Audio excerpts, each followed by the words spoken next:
Beaux-Arts acquiert la réputation de plateforme multidisciplinaire contemporaine pour l'Afrique, assez unique en Europe, avec notamment notre initiative Afropolitan, ensemble avec Africalia et le musée, qui valorise la créativité des artistes afrodescendants en Europe. Nos deux institutions, le musée et Beaux-Arts, fort complémentaires, partageant un engagement de porter une autre image de l'Afrique, une image contemporaine et positive en accueillant les nouveaux narratifs africains de ce continent, considéré comme le continent du futur.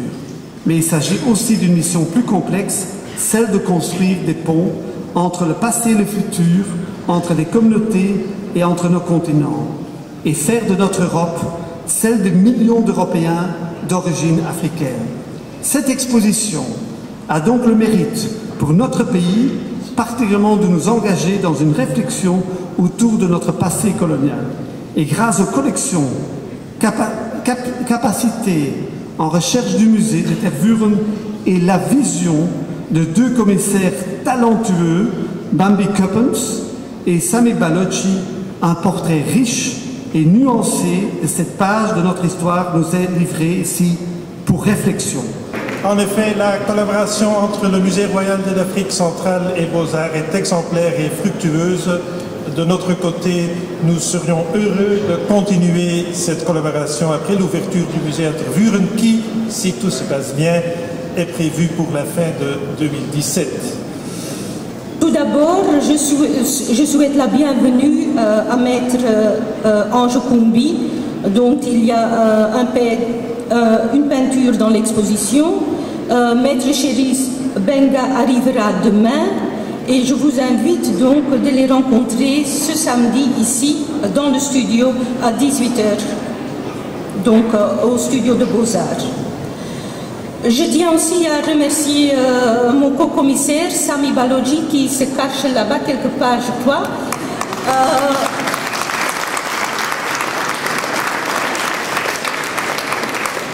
Et en fait, l'exposition commence ici dans le Hall Orta avec une installation de Sami qui est basée sur les peintures traditionnelles de la maison de justice de Niangara commandée par l'administration coloniale en 1903. Cette installation peut servir comme symbole pour la façon dont l'administration coloniale va contrôler, instrumentaliser, promouvoir et protéger les arts traditionnels congolais. Elle met aussi en question l'idée que ces arts n'ont subi aucune influence occidentale, contrairement aux formes d'art dits coloniaux comme la peinture populaire. Congo Artworks rejette les oppositions conventionnelles entre les objets dits traditionnels ou modernes et les objets dits ethnographiques ou coloniaux.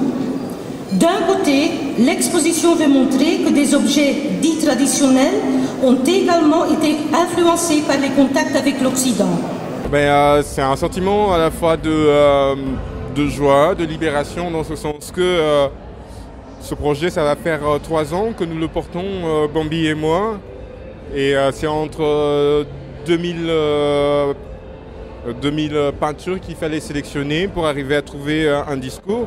Mais c'est aussi toutes ces archives qui accompagnent effectivement la collection, mais aussi voilà, toute la collection du musée. Mais comment arriver à mettre tout ça en place et maintenant que c'est fait et qu'évidemment le retour par rapport à ça est tout aussi positif, donc oui, c'est un sentiment de joie, de partage plutôt, voilà.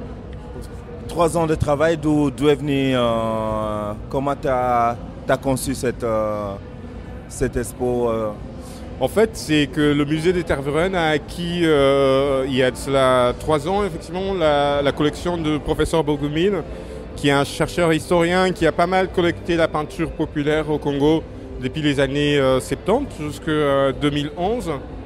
Mais avec un focus qui n'est pas forcément celui du musée colonial, enfin du musée de Tervuren, où effectivement c'est toute la collection coloniale, mais plutôt c'est une collection qui va se faire avec l'apport de l'intellect congolais, enfin congolais plutôt. Et ça c'est assez intéressant parce qu'on retrouve effectivement la peinture, elle est produite par le Congolais, pour le Congolais, et dans un cadre populaire. mais aussi tout le travail de récolte est fait en accord avec les chercheurs locaux. Et cette prise de parole justement dans une collection et dans laquelle on retrouve finalement la population congolaise elle-même qui s'exprime, offre effectivement des possibilités de remise en question par rapport à tout ce background colonial. Évidemment que toutes ces sciences sont mises en place par rapport à la sectorisation ou à la séparation de ce qui est art précolonial, ethnographique et tout cela. Mais on ne retrouve pas ça dans cette collection de professeur Bogomil. Et en même temps, ça permet effectivement de remettre en question tout ce passé colonial, évidemment, dans le sens que comment donner la voix, effectivement, à toute cette population, quoi.